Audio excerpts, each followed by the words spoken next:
Good morning, everyone. Welcome to Get Your Paint On this Thursday. My name is Jordan Lamb, studio painter here at Privateer Press. I'm joined today by not only two, but three people, two of which you know. Got Jeff Olson here. Hello. And Tony Konachek. Good morning. And our fourth seat. Hi, I'm Brian McLaughlin. I'm one of the physical engineers here at Privateer Press.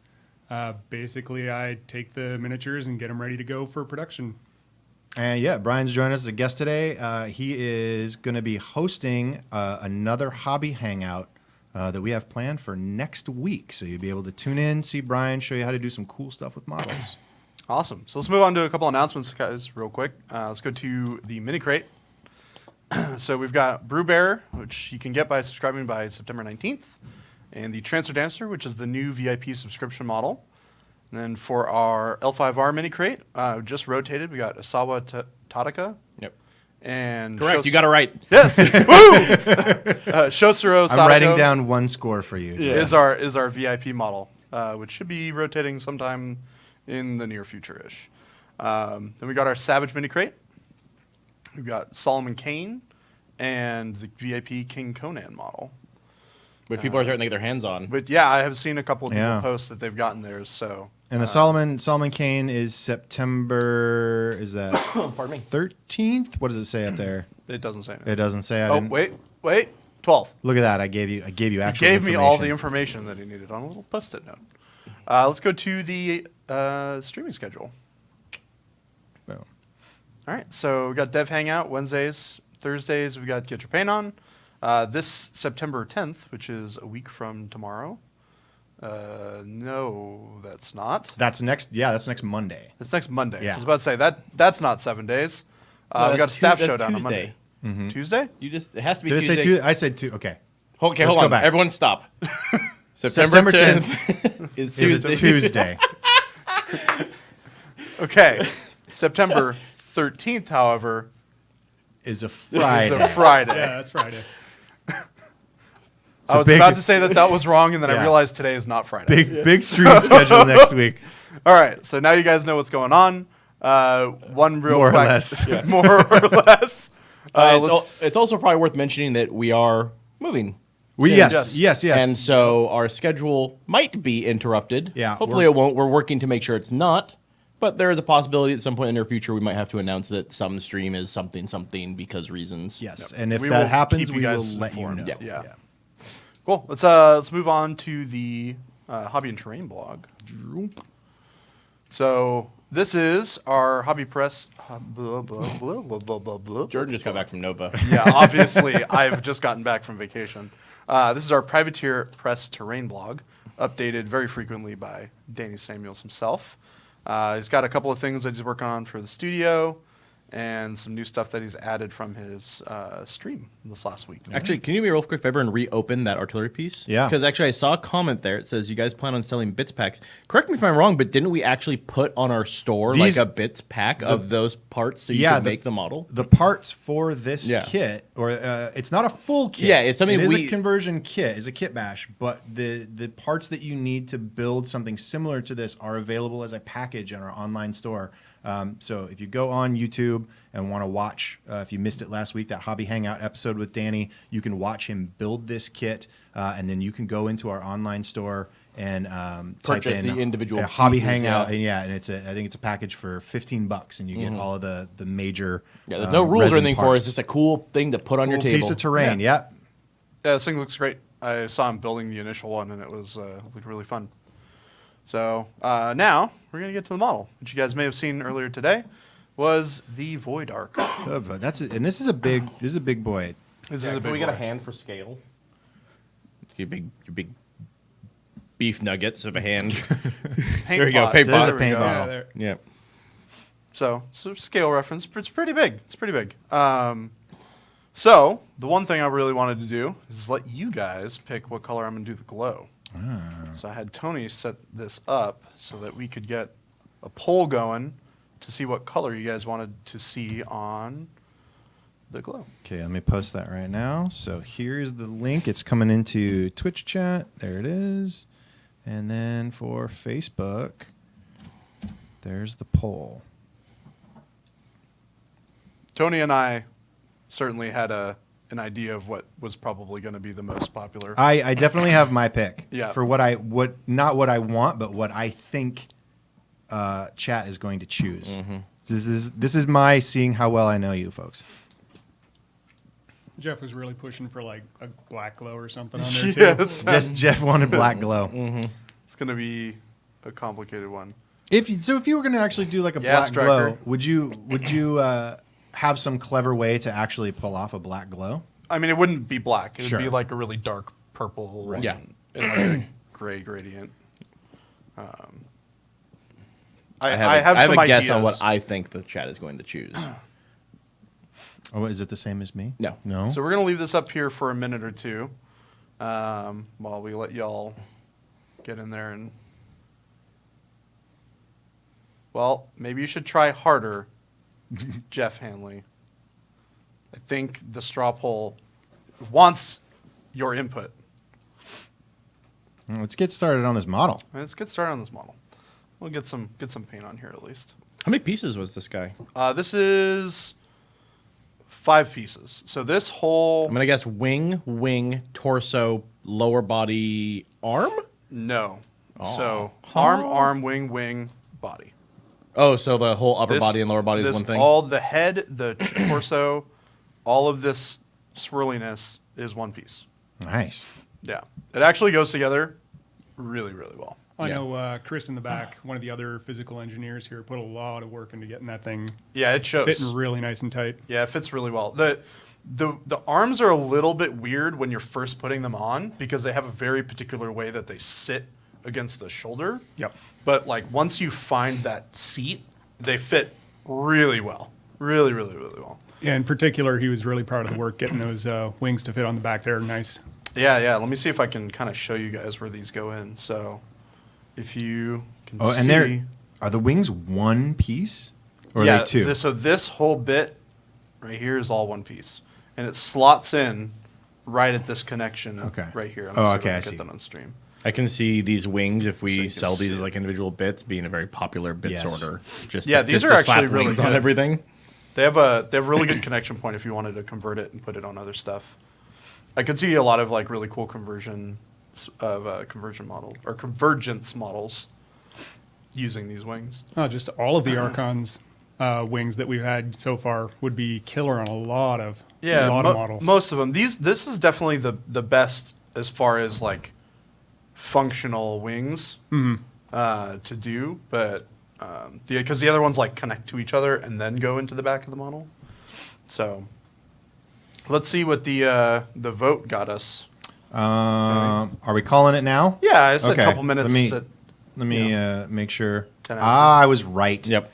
Purple We magenta. have purple, magenta. All right. My guess was orange, which did get. There was basically 3 things got. They're all kind of aligned. Pretty even. Yeah. Yeah.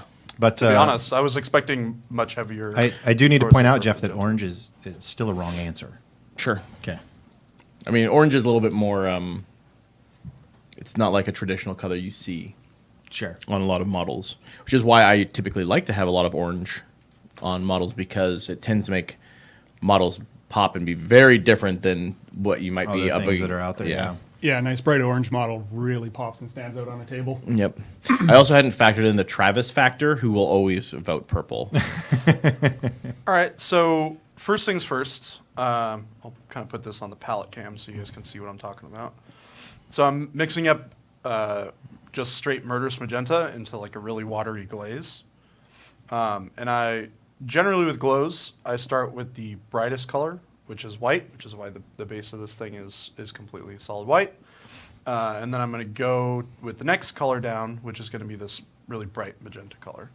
And then we're going to work our way down to some darker colors that are going to come into place, like down here at the base and up here towards the torso. So to clarify, you've done zenithal highlighting on the kind of upper torso of the model, but the whole bottom so half is pure white. I base coated it all black, and then I took the white can of primer, and I hit this bottom bit really, really, really heavily to get it a very solid white. Yeah, I thought you literally just painted white on.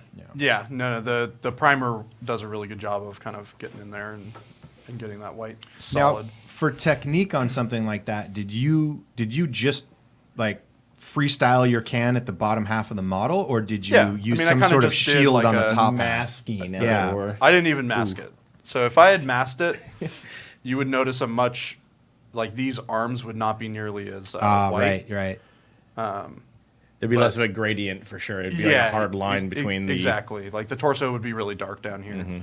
But I also want some of this glow to be up on the arms because it's glowing, right? Right. So it actually helps to have a little bit of this like brighter base coat underneath this armpit here and going out to this arm, and some like up on this torso bit here.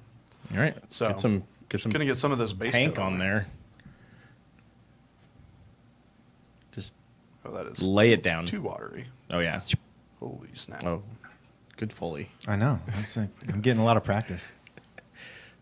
And now you just you went too watery, and Yeah. now you just wicked it right off basically. Yeah, You're so like, I just- you're like screw this, redoing it. Yeah, so I got to mix up a little bit more.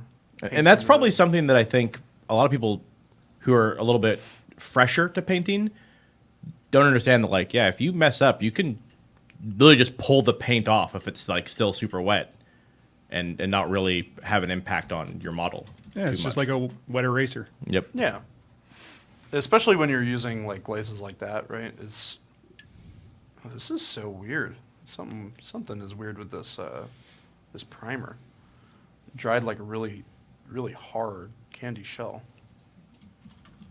Okay, well, we're gonna try and work through this. So it's like an It's like an M&M.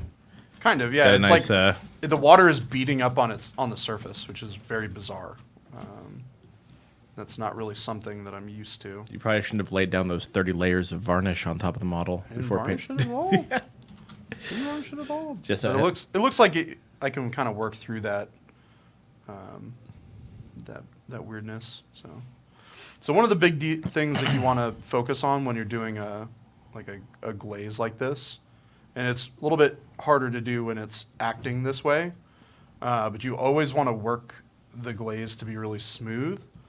So you don't want it to let it pool anywhere, or you don't want to let it dry in like a hard line. It's like definitely that purple part that you just wicked over. You don't want to leave stuff like that Right. on there. Like down here. This is, I mean, it's on white, so it shows up very well, but this is even way thinner than I thought you might start. Yeah, so when I did the studio one, I went through with an airbrush and actually airbrushed this glaze on. Because I really wanted it to be a super, super soft base color. Mm-hmm. And then I wanted to add more saturation afterwards. And it's really tough to work with a glaze that's this watery. You have to be really, really careful with it to avoid splotches and weird Get runs. smooth transitions. Yeah. The nice part is because it's your first layer, right? You can work over it. Yeah, you get some God, this freedom. is so weird. You primed it, bro. I know. I've not had this happen before. But Now, could that be because like it's been really oddly warm and dry? it could be, but I mean, I've primed in warmer weather than it has been, Okay. and I primed it this morning. I mean, it's smooth on this side. It's just I'm not sure what the deal is. It takes a minute to kind of work through some of this weird color or this weird like. This is very much like a Bob Ross situation. You can tell us how we're going to turn this into a tree, and how you're going to fix little mistakes and make everything Magical. suddenly be a Pacific Northwest mountainscape. That's right. 'Cause he was I like love an- That's what color you should paint the glow. PNW. Yeah. I would love to see that freehanded onto the bottom there. Back reflected in the wings. Yeah. I think I'm gonna Mountain try and ranges. just add a little bit more color, more paint to this. A little less wet. Yeah, hopefully that fixes one of this issue with it being. Yeah, that's much better. That's much better. It's a lot more saturated, but I think it'll be okay.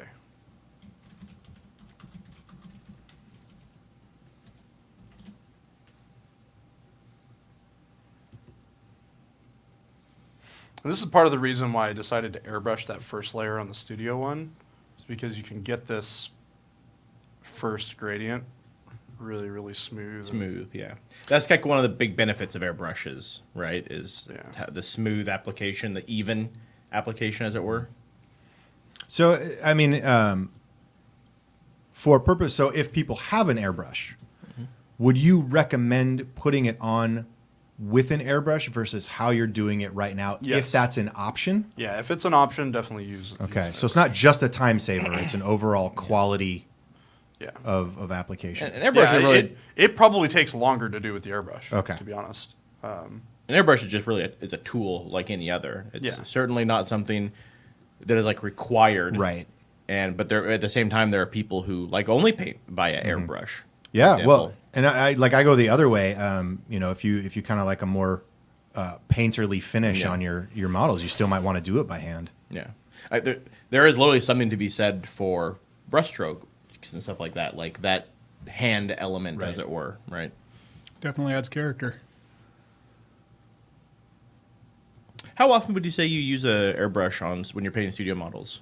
I mean, almost every model, to be honest. Yeah, with you. but like not just parts, very specific elements. Right? Yeah, it's a lot of base coating is predominantly the use that I get out of it.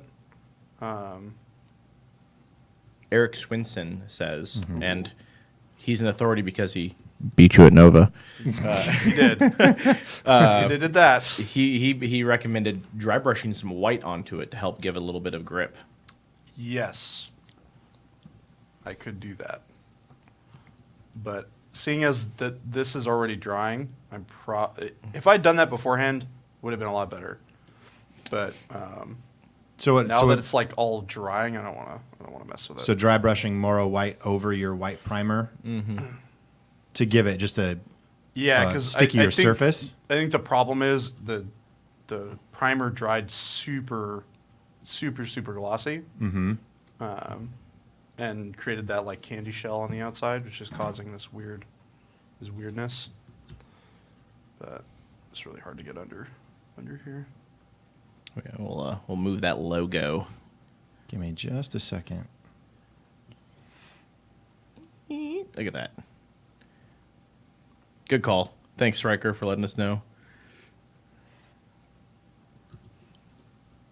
Yeah. Ah. There we go. Perfect. The logo Excellent must be troubleshooting. bigger. Yeah. Have you completed the studio one? Or are you still working on it? Yeah, Studio One's done. It's been done for. I feel like I saw now. the completed one. Yeah, it's just downstairs.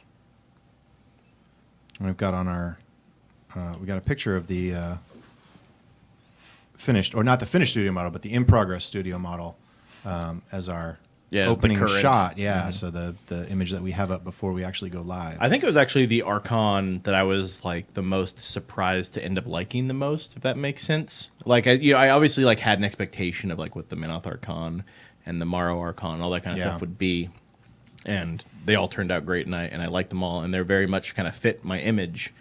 And so I think when I first saw, I think probably the prototype or something downstairs, I was like, oh, this is really cool. I don't know what I was expecting, and so in doing so, it kind of blew out my expectations, as Right. it were. I think it's really neat. I just love the big, flowy thingy-mabibber. Yeah, it just looks super cool. His This- robe thing. Yeah, this whole. He skipped leg day. Yeah. And And we'll continue to do so. yeah.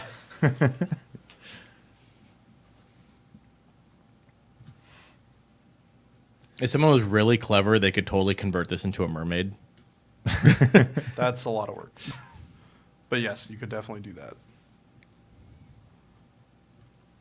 All right. So I added a little bit more of that murderous magenta, and it's working a little bit better now. Are you going back and covering up every place you've already painted, or are you kind of keeping some kinda places working light? it. Yeah, so I'm keeping this area right here like A little lighter. a bit lighter, right? And this part I'll add a little bit more color to, a bit more saturation. But I like creating this kind of line that follows the curvature of the model, right? Right. From here all the way down, and then on the bottom part here. So like I'll keep this a little bit brighter, I'll lighten this up, and then I'll keep this part down here a little bit brighter, but still keep a nice gradient over the whole model. Yeah, that's something you've talked about before is painting in such a way that you're not just filling in areas with color, but actually thinking about where your focus is. Yeah. I'm also going to be really interested to see what people do with this model to like make it fit their army. Like if people like the paint scheme, because like it'll be when in a Crix army, will people paint them with like very traditional Crix colors, for example, or they do something weird and spoopy for Scorn players? Do they follow Scorn traditional color schemes, or do they like convert it? Because like the whole idea with the Archons is kind of from the lore perspective, especially the Void one.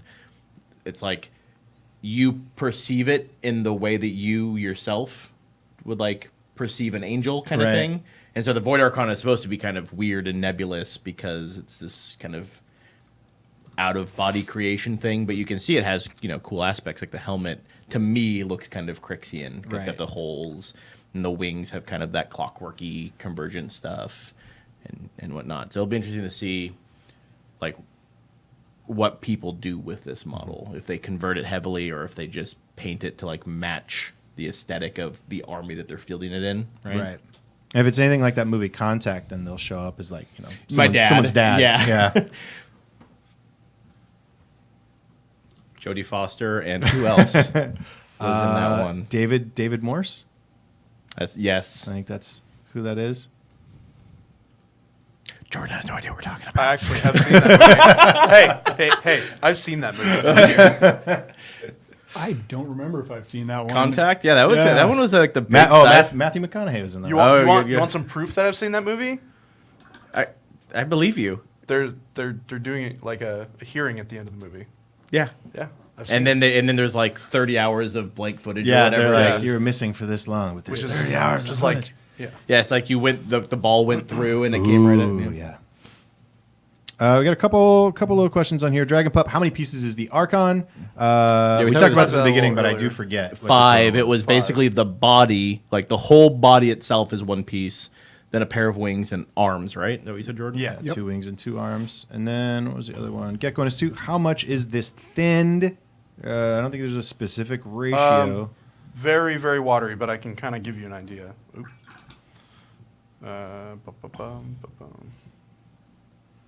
Because I've adjusted this a lot, so like Give me some thumb. Yeah, that's it's pretty watery. pretty wet. Wet. It's like it's that on the palette. You can see it kind of absorbing into the palette when I put it down there. So it's very watery. I'd say it's somewhere in the realm of like 10 to not 10 to 1, but probably like 6 or 7 to 1 water to paint ratio. Justin Wan in Facebook says, replace wings with a scavenger's wings, which would be cool. However, when I read the comment, I thought he said replace wings with Scaverus's wings. And I'm like, Scaverus doesn't have wings. But then it made me thought putting these wings on Scaverus would be sick. Scaverus is like your homeboy. He's one of my favorite models. And he's one of my favorite models to play. Oh, I love that model. Yeah, his big scythe thing. And he's just a lot of fun to play. Yeah, he's you like dark horsed with Scaverus before. Yep. He was like my OG late Mark II, early Mark III cricket caster that I played a ton of. Yeah, he turned out pretty good. And then he got destroyed. Like physically. Yeah. Someone dropped my bag, and the bag fell from the top of a locker, and it hit the corner right where Scaverus lived in the bag. Yep. Did you actually get to catch it as it was falling? Like Nope. see it falling or? No, this is one of those poopy situations where the person didn't tell me they broke my model, and they tried to fix it. And then so like, I don't know, a week or two later when I went to like grab my bag and play with it, I'm like, why is my Scaverus all messed up? And then I got the whole story, and then I was not pleased. All right, so I'm going to add a little bit of beaten purple to this mix now. You guys can kind of see it on here. It's still super wet. Maybe a little bit less so, but Yeah. that's like, I mean, like to me, looking at that across, on the screen, it looks like basically straight water practically. Obviously, it's not, but it's wet. So a lot of this is just kind of Lay it taking down, that Tony. glaze and just building it up darker and darker. And then once I've built it up to sufficiently dark levels for where I want it to be at, then I'll go in and I'll add some highlights back in. And I'll probably glaze it down a little bit more. And just kind of play with it back and forth until you're really happy with the result. Travis has a question for everyone. The chat's been kind of picking up a little bit, but how do you stay motivated to push through when you know you have a very large collection or set of models to paint? His backlog of 3,500 plus models dampens his enthusiasm after a while. So how do you combat that? Small victories. Break it up into chunks, and then from within those chunks, when you finish it, you're like, awesome, I can check that off my list, and then move on to something else. Yeah, one of my big motivators for getting an army painted up was journeyman leagues. Absolutely love doing that. That's how I got my Signar Force. I painted up, I don't even remember how many points. This is back in Mark II. An entire huge army. I think it was almost like 150, 200 points in Mark II value in an entire journeyman week. And it was just insane, the push to get that done.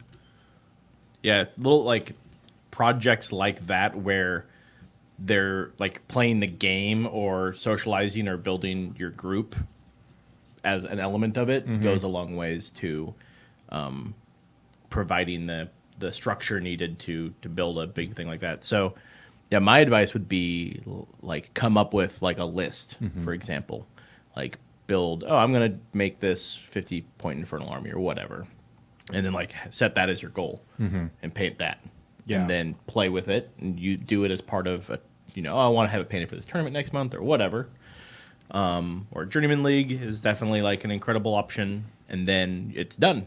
And then you got to be cool, I'm going to build a new list. Yeah. And it's always nice too when you build a list that incorporates models that you have painted. So then you're I only have to paint this caster and these two solos in this unit, and now I suddenly have an entirely different list, and then it just kind of keeps building on itself. It keeps growing. Right. Yeah, well, on that, one thing that works for me just in general getting anything done is I also get overwhelmed. If you look at 3,500 models as one project, Yeah. that's a beast of a project. And even if you're painting up lots of models at one time, it can feel like you're not making any headway. And I'm guessing, Travis, if you're like most gamers are, you're also adding to that collection as you're painting, right? It's not a fixed number of models that you have and that it just gets smaller and smaller and smaller.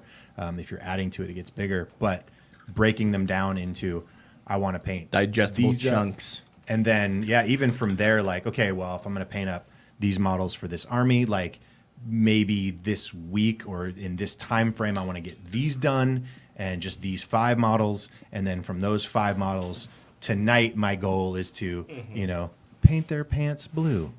Just something. And I'll paint your red pants blue. And so just kind of getting ridiculously simple down into what you want to finish. And then that way it becomes the small victories like Jordan mentioned, is just being all right, I got that part done. And yeah, I think it's just kind of tricking your mind into thinking about your giant collection as not being giant, that your goal is to do one thing. There was one on here, I think Riker's Iron has a good idea. Don't keep your other models in the same space. So on your painting table, well, if you have a painting table, keep your don't keep it loaded up with projects that you want to do. Just keep what you're working on right now. Because I've done that before. Had a lot of stuff on the table and thinking, I'm going to work on this. I'm going to work on this. And then when I do sit down to paint, it feels overwhelming because I just want to jump into the other stuff and then feel like nothing gets done. Okay, Quick relevant though, Jordan. Actually, real fast. Becky Red asked, when you added the beaten purple, was it a 1-to-1 add? So I'm just adding the beaten purple to the pre-existing glaze that I had. Yeah, I think she was just saying added how one, much. just one brush Okay. full. Yeah. So I'm gonna let this dry for a minute. This is probably a good time for us to talk about P3 painters. Oh, excellent. Got some Yeah. pretty good ones picked Tell, out. in case people don't know, Fresh one. what is P3 Painters? So P3 painters. Sorry, I dropped my paintbrush too. I was hoping to do that while Because we got it all on camera. So That's fine. Not the first time. You guys. All right. So it wasn't us who Painters dropped it and dirtled around. is an Instagram / Facebook / Twitter Social media tag that we have where our viewers and anyone else community who are interested in posting pictures of their painted models can do so. And Tony and I and some other folks go through every week, and we check out all these various social media platforms, and we pick a couple models to talk about that interest us or we thought that looked really cool. So we got 3 of them today, and let's go ahead and start with... Here's with that beautiful bean footage. Okay, there we go. Here's our first one. Bam. This is from Miguel Sousa Design. Yeah, so this is actually the first time that I've seen a painted one of these that's not the studio one. Right. And it looks really good. Yeah, I hadn't It's like seen really this one at clean. all. I've seen the model, but I wasn't part of the process of picking, so I like this. I think I really like the vibrant green scales and stuff. This is it's just very, very simple, very clean. I think Very nicely the done. base is a really good choice as well, having that like dark... The red, earthy color, yeah, yeah. the clay, Yeah, as like it were. It just like... It's like It's color a theory, good- right? Like yeah. red and green work really well together. And this is, a few weeks back, whatever the last time I was on the show, we talked about using red and green and not making it look Christmassy. I think this is a good This example. does a really good job. Because the red is really brownish and the green is really desaturated, so it really pulls you away from that Christmas tone. And I could definitely see it. He's got the red belt around the waist here, which looks nice. If the clothing and the helmet and all the other accessories were also that red, I would start to wonder if it would look too Christmassy. But it's kind of The balanced purple out is by the super addition sick, of by the the way. purple. Yeah, I like the purple does a good job. Let's go on Yeah, I the back really and like look the at this. line work on the chest plate there. It almost looks like, to me, it gives me like a terracotta soldier vibe, where the green is so consistent. I would say that it almost looks. It looks like an unliving thing that was made to animated. That was animated to be an object. Like it looks like a wizard turned this into the guardian for their dungeon. Right. But yeah, thank you very much. Yeah, that Sousa. one's- This is that's really sick. good. All right. Move And on to the next for our one. next one, Got our first Oh, got a Riot amethyst, Quest yeah. model. Bamfist, Aces of Paints. This is sweet. This is a really good Bamfist. I like this Yep. a lot. The blue, the I like this like cotton green. candy blue hair. Yeah. I like it because it's punchy. Like it's just in your face, nice and bright and big. And I actually have a surprise for you, Jordan. Oh, whoa! Are there more in here? This is not just Bamfist. This is an entire core box Oh man. of models. Wow. So there's a Dez. Okay. All right. I like her red jumpsuit. Yeah. I also like the blonde hair. It matches with it pretty well, I think. There's the Ooh, I Gubbin. like this OSL. We got some nice Oh, that lighting was on the side of his good. face. Yeah. Yeah. Oh, it's also back kind of on like Yeah, his on the stuff in his on the- backpack. Yep. Done very His well. rockets. Oh, I like the green backpack. It's a D's touch. Good old Oh, Iris. she's got a nice stare. Yeah, they did a good job with the facial features, the lips and the eyes and the I like this consistent red theme among the Yeah. models that we've seen so far. And again, just nice, bright and. And they look and really good solid. together. Okay, so I guess there's no Dreyfus. Oh, never mind. come Take it on off, now. P3 painters. We're done. I demand a Dreyfus. I demand a Who Dreyfus. is this guy? From a plus to a minus. No, Cool. those all look great. Yeah, this is a And I great agree. I looking could go crew. back to the red that had the red carry through is really Yeah. good. Oh, and you know what? The blue, how I Bamfist did- has yeah, the yeah. blue, and then her like little loinclothy thing. Yeah, and Dez's goggles and Yep. the little eyepiece on her Her rocket her launcher. googlies. Yeah, Yeah, sharp. very cool. I really want to see those on the table. Yep. All right, and here's All our, right, and then here's our next last one. one. My man Eric Swinson, he posted this on Instagram, jeez, and hashtagged it. And this is a really beautiful model. Yeah. This Best actually in show. yeah, this was at best in Nova show at Open. What Nova is it? Open. This was just last weekend, basically. You just got back from this. Yeah, so Eric and I got to hang out quite a bit while we were both there, and I saw him working on this model leading up to the event, and I was really excited to see it in person. And it looks amazing. Like, Yep. It's very well deserving of the Best in Show title. The foliage and everything, like the whole diorama, Yeah. is It's very extremely impressive. striking. That is yeah. gorgeous. And very It's fitting. okay, I guess. It's okay, I guess. It's like a B minus, all right. C But you plus. can, yeah. I like on this how the whole diorama is very like green and yellow. Yeah. Yeah. Oftentimes you would see like the base, and then you'd see the model, and it would be The model very is a product of its contrasting environment. color. Yeah. Yeah. But they are the same, but yet you can see that like the Totem Huntress is much brighter, like it kind of glows out of the center Yeah. of that. Actually, my favorite tree. details are the sort of pink flower at the bottom, Yep. with the little purple flower next to it, and then kind of in the crook hollow of the branches above the pink flower has like a blue. Oh, yeah. That's a frog. Oh, okay, Let's yeah. see if Frog. can we get a... Yes, there's a little bird. Oh, look on at the that. branch Wow. right there. Yep. And then there's a little frog below it on, I don't know if there's a better picture of those branches below. Totem Huntress, friend to animals. Not so friend to whatever. Not anything she happens to else. be hunting. Yeah. Yeah, I guess it's okay. It's a pretty decent model. Yep.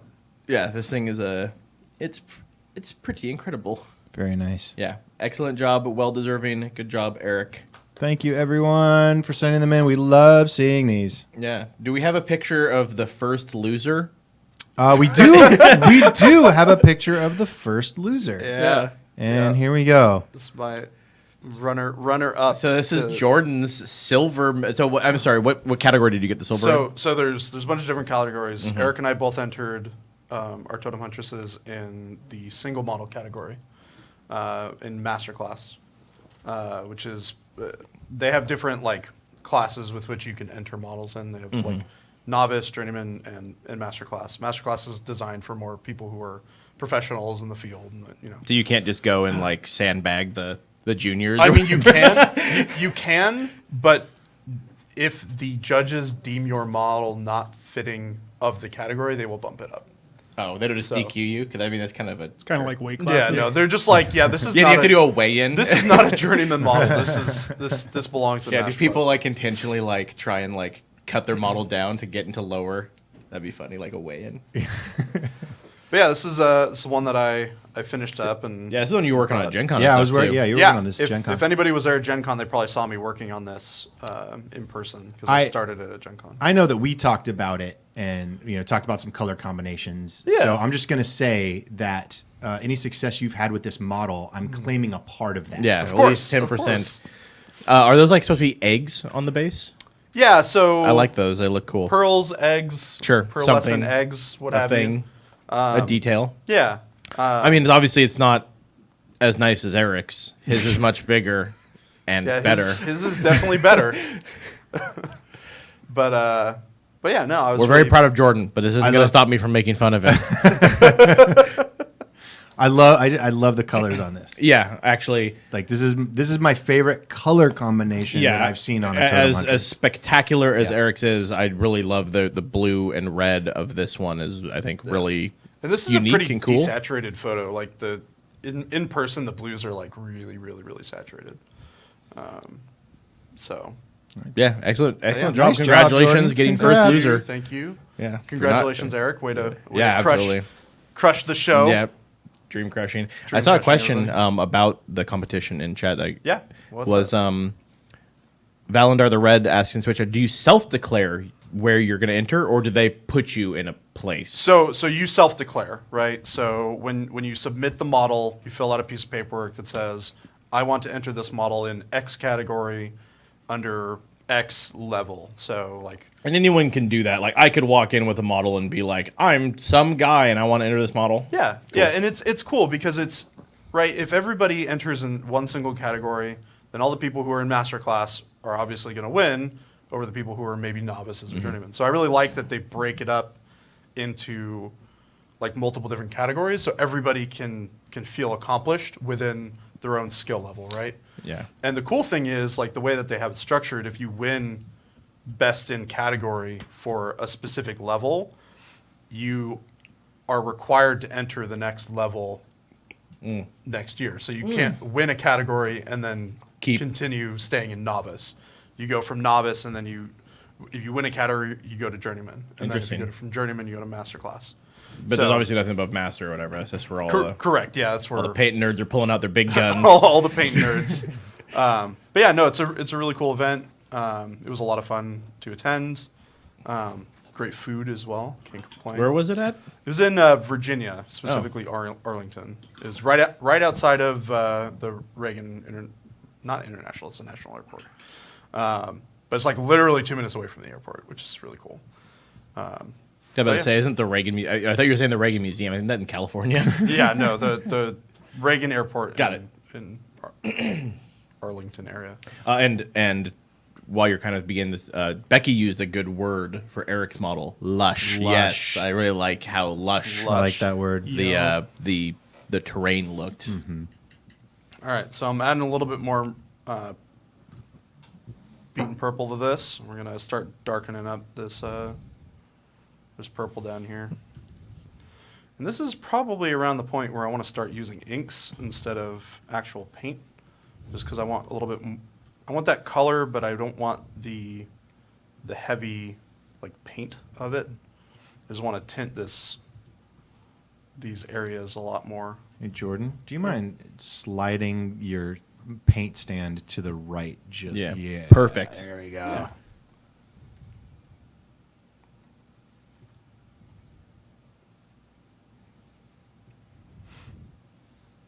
And Valandar in Twitch chat says that they've never seen competition models in person, so they're not sure where their paint jobs fall. I would definitely say that photography goes a long ways for models. Just like going to a con, they usually have big displays. It is a good way to scope other people's stuff, right? Mm-hmm. And then there's some resources like the CMON. Do people still post all their stuff on CMON and all that stuff? Yeah, I think so. There's a link to all the entries from Nova. Yeah, and all the commit. Yeah, I don't know where they are. Adepticon, Gen Con usually have places where they post all of the entries. We post our Grandmaster stuff. Yeah, we post all of our Grandmaster stuff. Yeah, and just going back to the photographing models and stuff like that, I've taken some photos where it's like, wow, my model does not look that awful when you're actually handling the model. But as soon as I take that picture, it's like, you shouldn't have picked up that, blurp line or whatever. Yeah, I've definitely photographing taken models pictures. Is really, really difficult. It's so easy to make it not look quite the same way that it looks in person. Right. Yeah, Valandar brings up a good point that every time they take a picture of a paint job, the blending looks far less smooth. That is a thing I've personally also experienced trying to take pictures of. Right. My models. Yeah, and also when you're doing gaming models, I mean, typically when you're painting them, you might be looking them up close, looking at the details, but they still kind of integrate into the environment that you're painting them on, and so when you isolate them on a camera, especially close up from one angle, it just really things start to pop out that you might not have seen that way before. So this is Piggy Purple ink, by the way, that I've mixed up in a glaze form, just to add a little bit of dark purple shadows. And this will be about as dark as I go with this, and then I'm going to come back in with some highlights and push that back towards where I want it to be as far as how bright it needs to look. And this is very watered down Piggy Purple ink. The Piggy Purple ink is really, really, really dark and saturated by itself. So you really need to hit it with some water to pull the color out of it without totally changing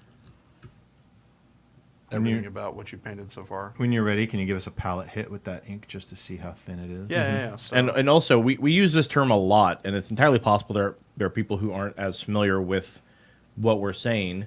How would you describe saturated and desaturation to someone who's a little less familiar with painting? Think of neon lights. I think about neon lights all the time. Oh, of course you do. You sleep constantly dreaming about neon lights, don't you? Get that buzz in your head. But like saturation is basically a term that describes like how much vibrancy or how much like pigment is in the color. So it's How much really, of the color is the color? Yeah, which is a hard thing to like describe, but Well, so Valandar actually hit it pretty good in chat by saying that saturated is pure color, and desaturated is graying it down. yeah, I mean that's a pretty good way to describe it, without going into a bunch of like really technical jargon about painting. But like it, essentially, like this is like really saturated magenta. If I were to mix this magenta with like any other color, with white, with purple, if I were to mix the magenta and the purple together, that automatically desaturates it, and you start to get this kind of like grayish hue to the tone, to the color.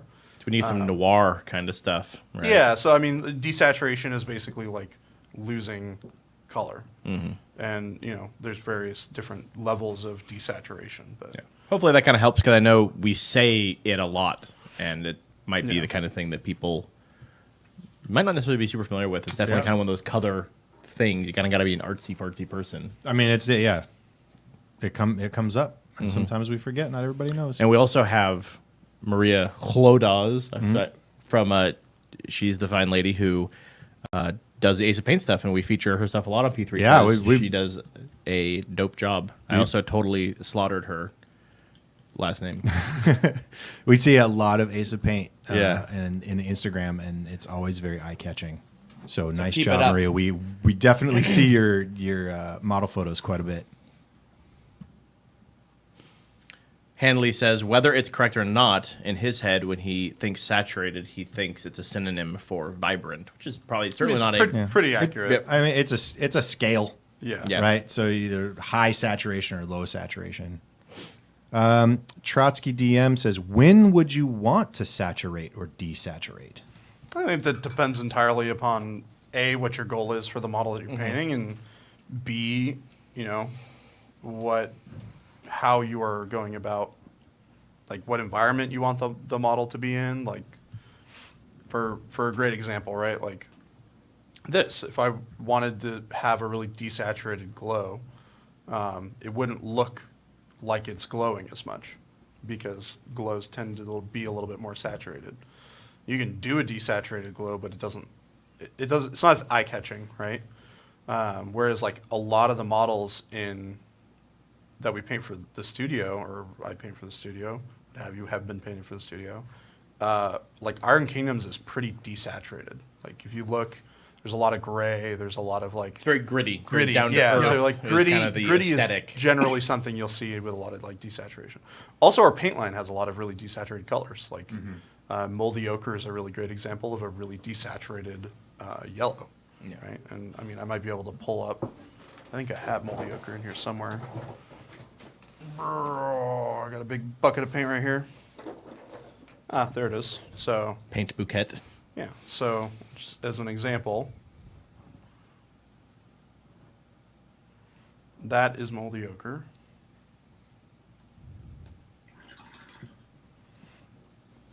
And this is Cygnus Yellow. So yeah, you can clearly see Cygnus Yellow is just way more punchier. It's got a lot more color in it. Yep. Yep. So that's the difference between a really desaturated yellow and a very saturated yellow.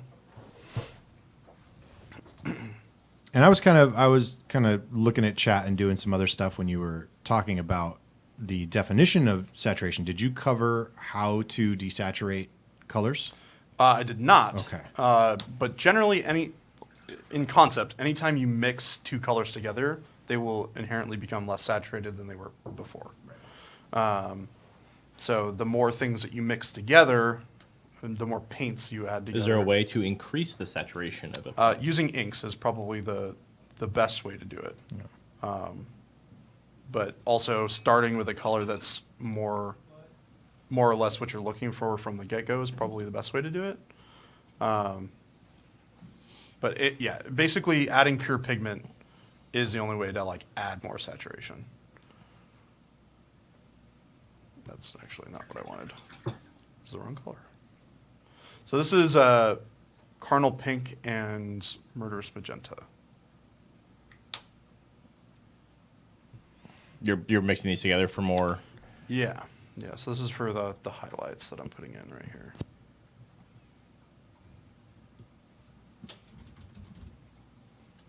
And mostly these highlights are to define the shape of this glow, right? So I want to like put in this glow so that it really reads this like underline that we've got here and the line that's hanging over it.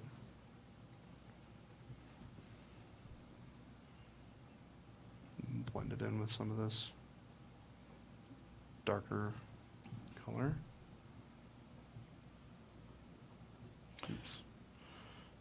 Saint Chopin asks, which brush do you use? So I generally use Winsor Newton size 1 and 2. And for clarity, sizes are pretty universal across. Kind of. You'd Across be brush surprised how brands. not universal they are. Really? Okay. Yeah, Then like my different information is a lie. different brand. I mean, generally speaking, yes, they're pretty consistent. However, there are some brands that are less consistent than others. For instance, the paint company or the paintbrush company that makes Raphael brushes. Like the Ninja Turtle? Exactly. Ninja Turtles are painting models now? Yeah. The Raphael brushes are not the same like scale of sizing that Winsor Newtons have. What do you use a 1 for and what do you use a 2 for? I guess is probably So, maybe a good way of universally answering this Traditionally question. speaking, when we're talking about like two brush blending, the size 1 is the applicator. So it's what we put the paint on the model with, and then the second brush, the size 2 brush, is the one that we tend to blend with. Let's go find it. Let's go find it. So usually, Yeah. I generally use a size 1 for almost everything. And very rarely will I use a size 2 for the bulk of a project. Basically, if I need it for like better surface coverage, so if like the size 1 doesn't hold enough paint, or if I'm trying to cover a larger surface, then the one affords me the ability to, then I'll use the size 2. And what do the brush sizes kind of tend to indicate? It tends to indicate how thick the brush is and how long the brush is. So I'll show you here in just a second. And kind of while we're on this sort of train of thought, do you have a preference towards like synthetic or whatever the animal hair is Yeah, used? so Which, is it natural hair brushes are better. Oh, I can't remember what So you call it. they don't. Sable, isn't it? Yeah, Sable, so thank you. Yeah. sable. I only use human hair. From your own head? I don't even think is sable. Never-ending supply. So there's a couple of different like types of hair that they'll use. Like I've seen like badger hair be used. That's what's used like for like shaving cream hair. Yeah. typically. No, that's boar. Really? I think mine's badger. Whatever. Beard combs like Small like- mammal hair. Yeah, small mammal hair. So the one on the right is size 2. The one on the left is a size 1. So you'll notice that they're a little bit thicker, and it's a little bit longer, and that's kind of just helps get more coverage. Or they have the same type of point, so they're still fairly. You can use them both for detail work. I have a size 0 for scale, which I hardly ever use. So from left to right, we have 0, 1, 2. And for me, if you're just getting started and want to explore this brush size, this I was going to say like triplet, but these 3 brushes I think are a good place to start. Like the number 1, if you want to get one brush, try number 1, see how that works for you, and then you can push smaller or larger depending on what you need, but that complement of those 3 brushes, I think, will get you a long way, and then you can build up your personal needs from there. Yeah, The when other I thing was, as well that I really want to hit on before we kind of move on to anything else, you do not need Winsor Newton brushes to paint with. Like it is absolutely not a requirement. There's definitely a difference, but it is not a requirement in any way, shape, or form. Like you can take, a Michaels brush or whatever, and you can do almost everything that you could do, if not everything you could do with a Winsor Newton brush, or other similar brands to Winsor Newton. You will just get, like, in the hands of somebody who's familiar with the differences and can feel the difference in the springiness of a natural hair brush as opposed to a synthetic brush, like, it's really not that big of a deal for most people. But like, the big thing for me is durability, right? Like I use my brushes all the time, like every day for 8 hours, right? So I need something that's going to be a lot more durable and will withstand a lot more getting beat up than your traditional synthetic brushes. And also, sorry. Oh, sorry. I was going to say, yeah, the brush probably have a little bit less of a shelf life, as it were, right? Yeah, exactly. So, and that's the main reason why I use the Winsor Newton brushes as opposed to your more traditional just hobby brushes. Right. I would also like to point out to buy what you need. Yes. Yeah. Right. Like if you're painting to get models on the table, then spending the extra to get nice brushes may not mean anything for you. Simply having the brush doesn't make your painting quality better. Your skills as you improve will, and getting a nice brush can help with that as you improve. But if you're just looking to get paint on a model, then any brush is going to work for you. Yeah. And I mean, like, if you want to try it, by all means, go for it. Like, it's definitely worth the investment if you want to spend it. But definitely don't feel like you have to be a good painter. Like, it's just, you will get more out of spending more time painting than you ever will out of having a nice brush.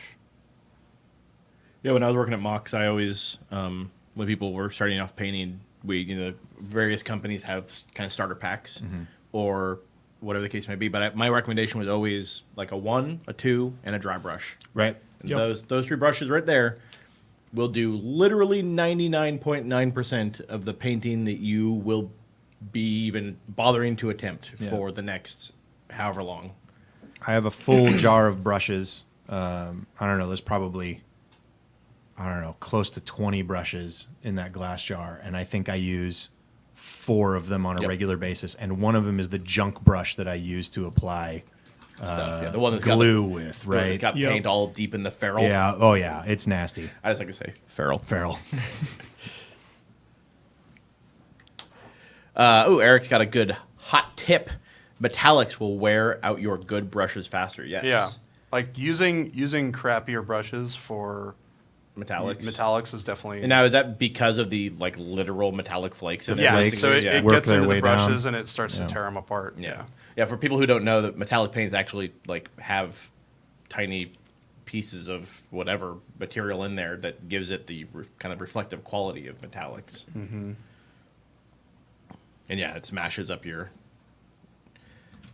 And everyone, I'm sure, knows the pain of... So typically... Actually, this is actually a good question for you. Jordan, do you typically... when you're painting with metallics and non-metallics, do you have different water for cleaning? No. I should, but no. Yeah. I'm a lazy person. Yeah. So... And the reason I bring that up is because when you clean off your brush, you will get little metallic flakes in your water, and that can, I'm doing a lot of shrugging, end up like on your brush when you're like suddenly have a slightly metallic purple or whatever. Now, having said that, I never separate my water from No, metallics me and my too. other So- paints, no. and it never bothers me. I always just assumed that people like Jordan did it, and I was just bad and didn't care, but maybe no one does So it. there's another aspect of this that, like, is an interesting thing to note, and is part of the reason why with P3 paints you probably won't notice it as much, is that P3 paints naturally have a very satin finish. So a lot of those flecks of metallic that you might get mixed into your paint will either be covered up by, multiple layers of paint on your model, or will either just not be visible through the satin finish of the paints that you're using. So, not to say that you shouldn't have separate paint pots, but it's definitely worth doing. And it's not the end of the world if you don't do it. Yeah. I also tend to do my paint, like, I will paint all of my regular paint stuff first, and then I'll work on metallics for a while. Yeah. And, like, that way I don't tend to have a lot of Cross-contamination. Cross-contamination. Yeah. Yeah, I don't want to run the risk of having an extra cup on my desk because that's just one more that's just going to get mixed up with the coffee cup that I'm. Yeah, about that. I've been waiting for my opportunity to slip in with anecdotes about people drinking their paint water. I actually have a side table at my painting table, and then only painting water goes on this table, and only drinks go on the other table because I've been down that road a few times. Mine is coffee cup on the left, paint cup on the right. Never shall they mix. Yeah. It only ever happened once. I've gotten close a couple of times. And part of that is because I'm left-handed, and I tend to have all my Yeah, that stuff southpaw paint style. Southpaw, man. Yep. That's how to do it. Riker's Iron doesn't use cup. What do you use? Oh, there you go. Tupperware small pots. That's a cup. I thought you were gonna have some sort of anti-gravity solution, like a floating blob of water on your table. I was very interested. NASA specially developed exactly. it just for that one purpose. They brought the lack of gravity back from space for you to use for painting water. So most of what I'm doing here is just kind of adding some of the highlights back into the bottom of this spiral here, because I've gotten this mostly taken care of. And this is actually pretty similar to the effect of the studio model. It's a little bit darker since I didn't airbrush a lot of this on, but we're definitely getting towards the finish line. But it does look like we're pretty much out of time. We're right here at the end. So if you want to, so I think this is probably a good stopping point. And why don't you kind of walk us through sort of where you hit and where things landed? Yeah, so this front part's basically done, right? Like, got nice highlights, got smooth gradient on the purple here. And I should point out, that's not a trick of the light. That's not like the light reflecting on that spot. That's actually, you painted that in. Right, yeah, I painted this in. Yeah. So, like that is done. This back area needs a lot more refinement. You can still see a lot of the splotches from the glazes here. And those are not terribly hard to get out. You just have to kind of blend into them with your various different parts of the color. You can kind of see this big blend that I have going on here with the Murderous Magenta and the Carnal Pink. But yeah, so kind of just, touching it up, adding some more highlights to like this area, a little bit touch here, some underneath this kind of butt area there. And then adding some highlights down here at the bottom. Other than that, the glow is pretty much done. And for tabletop, like, this is more than enough to be done with tabletop. Model's half done. So yeah, model's half done. Then you just go and paint whatever you want for the top half of them, No, just leave it like that. or you just leave it like this. Whatever you like to do. But thank you so much, you guys, for joining us today. I look forward to seeing you next week. And I'm not sure what we're planning on doing for next week yet, but I'm sure it'll be good. we've got a schedule. We're very fancy around can here. we say what it is? I can't remember off the top of my head, but it's on. It's Then we can't on say the what schedule. It's on the schedule. It is on the We should schedule. start involving the community in that. We should like have some awesome things and let community people vote on it or whatever. That'd be cool. That would be cool. Yeah, that'd be neat. But thank you so much, Brian, for joining us. Yeah, thank you, And everybody. thank you, everyone else who's here more Some regularly. people. Some folks who don't deserve naming. Yep. Bam. I'll see you guys next week. Thanks so much for joining us. Yeah, thanks, second place. Thanks for watching. Bye. Oh, what's up?